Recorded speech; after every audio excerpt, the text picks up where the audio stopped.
Hello students, today I will teach you fourth unit of business study. आपको मैंने पहले भी बताया था कि मैनेजमेंट के 5 फंक्शन हैं, जिसमें सबसे पहला फंक्शन है प्लानिंग। प्लानिंग क्या होता है? Planning is thinking before hand. Before hand means in advance. Advance में कुछ सोच लेना। हम करते हैं ना फ्यूचर को प्लान, तो प्लान में हम करते क्या है? What is to be done, how it is to be done, when it is to be done and by whom it is to be done. तो कह सकते हो कि planning is deciding in advance. भी क्या है प्लानिंग? एडवांस में decide कर लेना कि क्या करना है, कैसे करना है, कब करना है और कौन करेगा। फ्यूचर के बारे में जब हम पहले से ये सब चीजें सोच लेते हैं, तब कोई भी सिचुएशन आने पर हम उसको अच्छे ढंग से फेस कर सकते हैं। कारण यही है कि हमने हर एस्पेक्ट के बारे में, यानी हर पहलू के बारे में पहले से सोच रखा होता है कि कब क्या और कैसे किया जाएगा। ठीक है, तो ऐसे में एकदम से जो एडवर्स कंडीशन आने पर गड़बड़ होने के चांसेस कम रहते हैं, हमारा लॉस भी कम होगा अगर हमने प्लानिंग सही ढंग से की होगी। तो यही इसकी डेफिनेशन में भी बताया गया है, according to Koontz and O'Donnell. Planning is deciding in advance. Planning advance में डिसाइड कर लेना है किसके बारे में? What to do, how to do it, when to do it and who is to do it. क्या करना है, कैसे करना है, कब करना है और कौन करेगा। ठीक है, और एक बड़ी इजी सी डेफिनेशन है, planning is deciding in advance what is to be done. ये और भी ब्रीफ में हो गया। भी क्या करना है, क्या करना में अपने आप आ गया। भी कैसे करना है, कब करना है, कौन करेगा, ये सब पहले से डिसाइड कर लिया जाता है प्लानिंग के अंदर। ठीक है, if you fail to plan, you plan to fail. कि मीन्स अब अगर आप प्लान नहीं करते हो, प्लानिंग नहीं करते हो, यानी फेल हो जाते हो प्लानिंग करने में, या मीन्स प्लान तैयार नहीं करते, दैट मीन्स आपने एक तरह इनडायरेक्टली क्या प्लान कर लिया? फेल होने के लिए प्लान कर लिया। ठीक है भाई, आप अगर चलते रहोगे, अंधेरे में तीर मारने वाली बात है, भाई तुक्का लग गया तो सक्सेसफुल हो जाओगे, अदरवाइज नहीं होगे। लेकिन अगर प्लान करके चलोगे तो ज्यादा चांसेस रहेंगे कि आप सक्सेसफुल बनो। क्लियर है?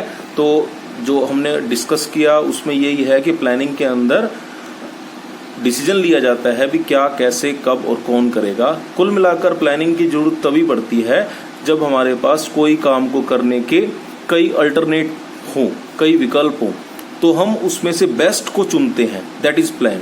ठीक है, तो प्लानिंग इन्वॉल्व्स चूजिंग। प्लानिंग में क्या किया जाता है? हम कुछ चूज करते हैं। And its chief objective is to anticipate the future course. इसका मेन जो एलिमेंट है वो क्या है कि फ्यूचर को एंटिसिपेट करना, यानी अनुमान लगाना फ्यूचर के बारे में, and give it A desired direction, और उसको सही डायरेक्शन देना। कुल मिलाकर कह सकते हो कि प्लानिंग की जरूरत तभी पड़ती है जब हमारे पास बहुत सारे अल्टरनेटिव हों, उनमें से बेस्ट चुनना हो हमने, तब प्लानिंग की जरूरत पड़ती है। तो कुल मिलाकर मीनिंग तो यही है 101% कि planning is deciding in advance what to do, how to do it, when to do it and who is to do it. Okay, features है प्लानिंग की। फीचर्स में पहली है planning focuses on achieving objective. कहते हैं कि management begins with planning. Management का पहला फंक्शन क्या है? प्लानिंग। तो मैनेजमेंट प्लानिंग से शुरू होता है, and planning begins with the determining of objective. और प्लानिंग किससे स्टार्ट होता है? ऑब्जेक्टिव डिसाइड करने से। कहने का मतलब यह है कि बगैर किसी ऑब्जेक्टिव के, बिना ऑब्जेक्टिव के कोई ऑर्गेनाइजेशन, यानी कोई बिजनेस यूनिट या कोई भी ऑर्गेनाइजेशन नहीं हो सकती। इसी तरीके से with deciding of objective, the way to achieve the objective is decided in planning. Planning के अंदर ऑब्जेक्टिव तो डिसाइड किया ही जाता है, साथ ही साथ उसको कैसे अचीव किया जाएगा ये भी डिसाइड किया जाता है प्लानिंग में। दूसरा है planning is primary function of management. ये तो बड़ी नॉर्मल सी फीचर हो गई कि प्लानिंग मैनेजमेंट का पहला फंक्शन है। इसके बाद आएंगे organising, staffing, directing and controlling. तो अगर पहले ही स्टेप को आपने इग्नोर कर दिया तो बाकी के स्टेप पर नहीं पहुंच पाओगे। तो ये पहला इंपॉर्टेंट फंक्शन है मैनेजमेंट का। इसके बाद के जो फंक्शन है वो इसी फंक्शन पर डिपेंड करते हैं, किस पर? प्लानिंग पर। तो ये बेस है, planning is the base for management. Next है प्लानिंग इज परवेसिव। जैसे मैनेजमेंट की जो नीड है वो हर टाइप की ऑर्गेनाइजेशन में होती हैं, चाहे वो बिजनेस हो चाहे वो नॉन बिजनेस ऑर्गेनाइजेशन हो, इसी तरीके से planning is performed by manager at different level. Bye planning her level के मैनेजर को परफॉर्म करना पड़ता है, इसलिए कहा जाता है कि planning is all pervasive. Planning is important function of every manager, weather he is top level manager, middle level manager और लोअर लेवल मैनेजर। हर लेवल के मैनेजर को प्लानिंग का काम करना ही पड़ता है। वो बात अलग है कि टॉप लेवल और मिडिल लेवल को ज़्यादा प्लानिंग पर टाइम देना पड़ता है, टॉप लेवल को सबसे ज़्यादा देना पड़ता है प्लानिंग के लिए टाइम, इसलिए कहा जाता है कि planning is pervasive. Her field के अंदर प्लानिंग की जरूरत है, ये भी सही है, प्लस ये भी कि टॉप लेवल हो चाहे मिडिल लेवल हो चाहे लोअर लेवल हो, हर लेवल के मैनेजर को प्लानिंग फंक्शन परफॉर्म करना पड़ता है। नेक्स्ट है planning is continuous process. Planning लगातार चलने वाला प्रोसेस है। ऐसा नहीं है कि एक बार एक प्लान बना लिया आपने, की योजना बना ली, जो उसके बाद हाथ पर हाथ रख के बैठ गए अपने आप सारा काम चलता रहेगा, नहीं। प्लानिंग को बार बार करने की जरूरत पड़ती है। उसके कई कारण हैं कि प्लानिंग किसी पर्टिकुलर पीरियड के लिए होती है, जैसे ही वो टाइम खत्म हुआ दोबारा से प्लान बनाना पड़ेगा। ऐसे ही प्लानिंग में कोई गड़बड़ आ गई या जो जैसा हमने सोचा था वैसा काम नहीं कर रहा है प्लान, तो उसको रिवाइज करना पड़ सकता है, ठीक है। और अगर कई बार बहुत जल्दी चेंज हो जाते हैं एनवायरनमेंट के अंदर, जो पिछले चैप्टर में आपने किया, अगर एनवायरनमेंट जल्दी से चेंज हो गया तो वो चेंज्ड एनवायरनमेंट को फेस करने के लिए हमें दोबारा से प्लान तैयार करना पड़ सकता है। तो प्लानिंग बार बार करनी पड़ती है, it is a continuous process. Planning is futuristic.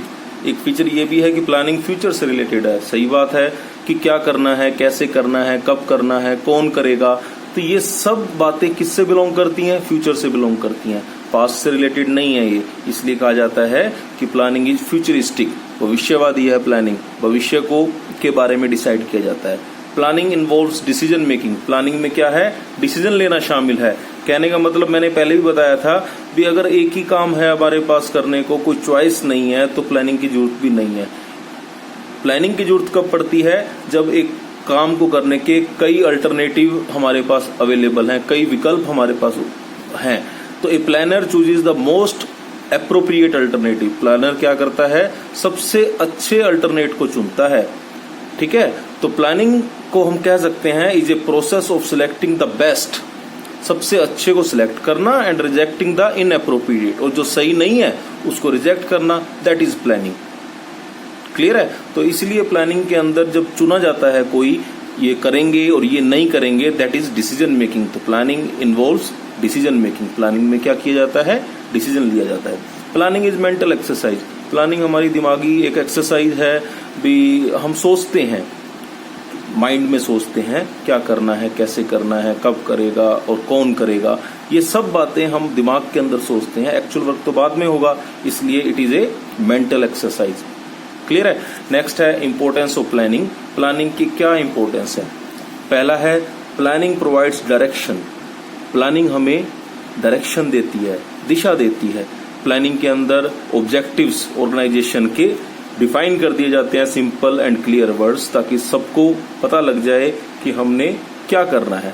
तो इससे क्या होगा? सभी एम्प्लॉइज को डायरेक्शन मिल जाएगी, सभी की effort, all their effort are focused towards a particular end, किसी पर्टिकुलर टारगेट की ओर सभी की एफर्ट्स बढ़ेंगी, एक्टिव होंगी। तो in this way planning has an important role in attainment of objective. Planning का ऑब्जेक्टिव अचीव करने में इम्पोर्टेंट रोल है, क्योंकि ऑब्जेक्टिव ही हमें डायरेक्शन देते हैं। क्लियर है?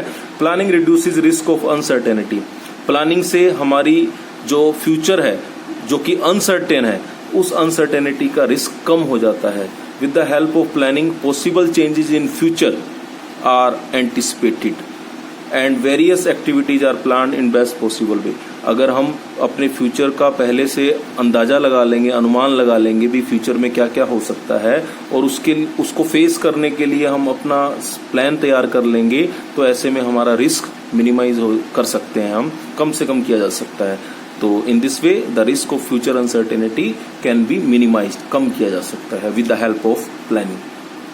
Planning reduces overlapping and wasteful activity.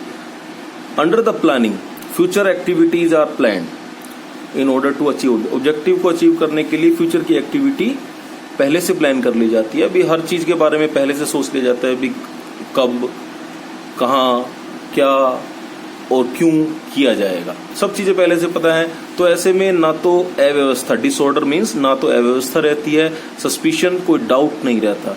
ऐसी सिचुएशन में सभी एक्टिविटीज और डिपार्टमेंट में कोऑर्डिनेशन मीन्स तालमेल बना रहता है आपस में, और ऐसे में कोई भी काम होने से छूटता नहीं है और कोई भी काम वेस्टफुल यानी दोबारा रिपीट नहीं होता। इसलिए कहा जाता है कि planning reduces overlapping and wasteful activity. Planning promotes innovative idea. अब तक जितना भी बताया है उसमें कहा गया है कि जो बेस्ट अल्टरनेटिव है उसको चुना जाता है प्लानिंग के अंदर। लेकिन ये जो अल्टरनेटिव है, do not come to the manager on their own. अपने आप थोड़ा चल के आते हैं मैनेजर के पास कि भी मैं भी एक ऑप्शन हूँ, आप मुझे सोच लीजिए। But they have to be discovered. ये जो अल्टरनेट है ये ढूंढने पड़ते हैं। And while making such an effort, ऐसी एफर्ट करते टाइम जब आप ढूंढ रहे हो alternate, many new ideas emerge, बहुत से नए आइडिया आते हैं। And they are studied intensively, और उनको गहराई से उसको स्टडी किया जाता है ताकि बेस्ट अल्टरनेट हमें मिल सके। इन this way planning imparts a real power of thinking in the manager. Planning manager में सोचने की शक्ति को बढ़ाती है। तो ऐसे में नए नए आइडियाज को जन्म होता है, नए नए आइडियाज हमें मिलते हैं। फिफ्थ है importance, planning facilitate decision making. Decision making means the process of taking decision. Decision लेने के प्रोसेस को हम डिसीजन मेकिंग बोलते हैं। A variety of alternative are discovered, बहुत से अल्टरनेटिव ढूंढे जाते हैं। And best alternative is chosen, और सबसे अच्छे को चुना जाता है। ठीक है, तो planning sets the target for decision making. Planning के अंदर डिसीजन लेने के लिए टारगेट सेट कर दिया जाता है, भी ये विकल्प है, इनमें से आप चुन सकते हैं।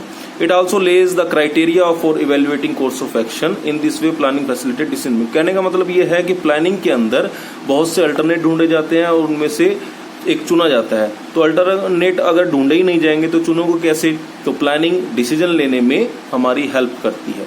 Planning establishes standard for controlling. Planning controlling के लिए स्टैंडर्ड देता है हमें। एक्चुअल में क्या है कि मैनेजमेंट के 5 फंक्शन है। प्लानिंग पहला फंक्शन है और कंट्रोलिंग लास्ट फंक्शन है। पहले फंक्शन में हम प्लान कर लेते हैं भी क्या करना है, कैसे करना है, कब करेगा, कौन करेगा। तो ये जो हम पहले से प्लान करते हैं ये क्या है, हमारे स्टैंडर्ड हैं जो हमने अचीव करने हैं। लेकिन कंट्रोलिंग में क्या होता है, एक्चुअल परफॉर्मेंस जो हमने की है उसको स्टैंडर्ड से कंपेयर करते हैं भी हमने क्या किया है और what was to be done, कि क्या करना था। इन दोनों में हम कंपैरिजन करते हैं। अगर प्लानिंग ही परफॉर्म नहीं किया तो हमारे पास कंपैरिजन करने के लिए स्टैंडर्ड अवेलेबल नहीं होंगे। तो इसलिए कहा जाता है कि प्लानिंग कंट्रोलिंग फंक्शन के लिए स्टैंडर्ड देता है, तब जाके कंट्रोलिंग फंक्शन परफॉर्म हो पाता है। अगर कंट्रोलिंग फंक्शन करना चाहते हो परफॉर्म, तो प्लानिंग को परफॉर्म करना ही पड़ेगा। बिना प्लानिंग के कंट्रोलिंग नहीं हो सकती। ठीक है, लिमिटेशन है प्लानिंग की, क्या है इसकी लिमिटेशन 6 है। Planning creates rigidity. रिजिडिटी होता है एक कठोरता, मीन्स कहने का मतलब यह है कि हमें फ्लेक्सिबल होना चाहिए। हालांकि प्लानिंग के अंदर फ्लेक्सिबिलिटी की क्वालिटी होती है, भाई हम चाहें तो प्लान चेंज कर सकते हैं, लेकिन छोटे मोटे चेंज कर सकते हैं। बड़े changes neither possible nor in the interest of the organisation. Big changes, बड़े चेंज ना तो हम कर सकते हैं और ना ही ऑर्गेनाइजेशन के बेनिफिट में होते हैं। इसलिए चेंज कर पाना पॉसिबल नहीं है प्लानिंग के अंदर। इसलिए कहा जाता है कि ये सबसे बड़ी प्लानिंग की लिमिटेशन है कि जैसा प्लान में बता दिया हमें वैसा ही करना पड़ेगा, उससे हम हट नहीं सकते। 2 तरह की रिजिडिटी होती है या 2 तरह की इनफ्लेक्सिबिलिटी। फ्लेक्सिबिलिटी होना मीन्स चेंज हो पाना, लेकिन यहाँ बात कर रहे हैं इनफ्लेक्सिबिलिटी, हम चेंज नहीं हो पाते। कारण यह है कि प्लानिंग के इंटरनल क्या है, प्लानिंग की पॉलिसी ऑर्गेनाइजेशन की पॉलिसी, प्रोसीजर, रूल, प्रोग्राम बनाए जो होते हैं, इनको बार बार चेंज कर पाना पॉसिबल नहीं है। तो ये पहली इसकी कमी है। दूसरा है एक्सटर्नल इनफ्लेक्सिबिलिटी। हम अपने अंदर तो चेंज कर सकते हैं, लेकिन ऑर्गेनाइजेशन के बाहर जो चीजें हो रही हैं, पॉलिटिकल क्लाइमेट चेंज हो रहा है, इकोनॉमिक चेंज हो रहा है, टेक्निकल चेंज हो रहा है, नेचुरल क्लाइमेटी चेंज हो रही है, पॉलिसी बदल रही है कंपटीटर की, अब इनके अकॉर्डिंग अपने आप को बदलना पॉसिबल नहीं है। For example in political context a result of change a new government bring up a new trade policy. जब सरकार बदली तो नई ट्रेड पॉलिसी सरकार ले आई, नई टैक्सेशन पॉलिसी ले आई। All the changes make every sort of planning a meaningless. ये जब चेंज होते हैं ना तो जो हमारी प्लानिंग हमने की थी वो सारी बेकार हो जाती है। इसलिए कहा जाता है कि प्लानिंग इज इनफ्लेक्सिबल। तो इनफ्लेक्सिबिलिटी के कारण प्लानिंग रिजिडिटी लेके आती है, यानी जैसा सोचा है हमें वैसा करना पड़ता है। तो ये सबसे पहली कमी है, ठीक है। चेंज नहीं कर पाते हम, जबकि चेंज करना जरूरी होता है फ्यूचर के लिए। Planning does not work in dynamic environment. Planning dynamic यानी चेंजिंग एनवायरनमेंट में काम नहीं करती। ऐसे एनवायरनमेंट के लिए तो प्लानिंग की जा सकती है जिसका एंटिसिपेशन पॉसिबल है, ठीक है, फ्यूचर का आइडिया लगाया जा सकता है। लेकिन चेंजिंग एनवायरनमेंट जिसके बारे में पता नहीं है अभी क्या जल्दी जल्दी चेंज होंगे, तो उसके लिए प्लानिंग मीनिंगलेस है। तो planning does not work in dynamic environment. Changing environment में प्लानिंग काम नहीं करती। जितना लंबे समय के लिए प्लानिंग करोगे उतना ही कम इफेक्टिव होगी। कल के लिए मुझे पता है ज़्यादातर चांस, जो मैं कल के लिए सोच रहा हूँ उसके होने के ज़्यादा चांस हैं, लेकिन मैं 1 साल बाद के लिए जो सोच रहा हूँ उसके होने के चांसेस कम हैं। तो प्लानिंग डायनेमिक एनवायरनमेंट में काम नहीं करती। Planning reduces creativity. प्लानिंग से हमारी क्रिएटिविटी कम हो जाती है। जो जैसा सोचा है उसके अकॉर्डिंग ही काम करना पड़ेगा। दिख रहा है साफ कि भी अब हमें ऐसे काम ना करके किसी दूसरे तरीके से करना चाहिए, तब बेनिफिट होगा, लेकिन तब भी हम ऐसा नहीं कर पाते। क्यों? क्योंकि प्लानिंग में अलाउड नहीं है। जैसा प्लानिंग में बोला है वैसा ही करना पड़ेगा। तो प्लानिंग हमारी क्रिएटिविटी को कम करती है। Planning involves huge cost. Planning में बहुत ज़्यादा खर्चा आता है, बहुत से डाटा कलेक्ट करने पड़ते हैं, बहुत सा मतलब उसके लिए खर्चा करना पड़ता है। तो इसलिए एक मैनेजर बहुत लंबे समय तक प्लानिंग में बिजी रहता है, तो इसलिए काफ़ी खर्चा होता है। खर्चे के जैसा ही एक पॉइंट है, planning is a time consuming process. Planning में टाइम भी बहुत ज़्यादा बर्बाद होता है, भी क्या करना है, कैसे करना है, कब करना है, सोचते रहते हैं, जबकि एक्चुअल वर्क कर ही ले तो ज़्यादा अच्छा नहीं है। तो प्लानिंग में टाइम कंज्यूमिंग प्रोसेस है, इसमें बहुत ज़्यादा टाइम लगता है सोचने समझने में। तो इसलिए इसको टाइम कंज्यूमिंग कह के भी इसको क्रिटिसाइज किया जाता है। Planning does not guarantee success. चाहे कितना भी अच्छा प्लान बना लो, कितना फुल प्रूफ प्लान बना लो, लेकिन फिर भी सक्सेसफुल होने की गारंटी नहीं है ये बात। तो प्लानिंग सक्सेसफुल होगी या नहीं होगी वो हमें टाइम बताएगा। तो प्लानिंग मैनेजर को ये नहीं बताती भी क्या नाम है आप सिक्योर हो और अब आप केयरलेस होकर काम करो, नहीं। प्लानिंग अच्छी होने का मतलब ये बिल्कुल नहीं है कि आप सक्सेसफुल हो जाओगे, इस बात की गारंटी नहीं है। तो इन कारणों से प्लानिंग की कुछ कमियां हैं ये, जो प्लानिंग को कहते हैं, जो एक्सपर्ट कहते हैं कि प्लानिंग की जरूरत नहीं है, हमें एक्चुअल में काम करना चाहिए वगैरह वगैरह। तो ये प्लानिंग की लिमिटेशन है। लेकिन लिमिटेशन के बावजूद भी हम कह सकते हैं कि planning is very important for the organisation.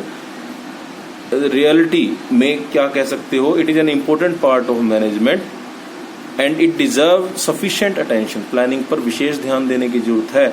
अगर आप प्लानिंग को इग्नोर करोगे तो आप ज़्यादा लंबे समय तक मार्केट में सर्वाइव नहीं कर सकते। क्लियर है?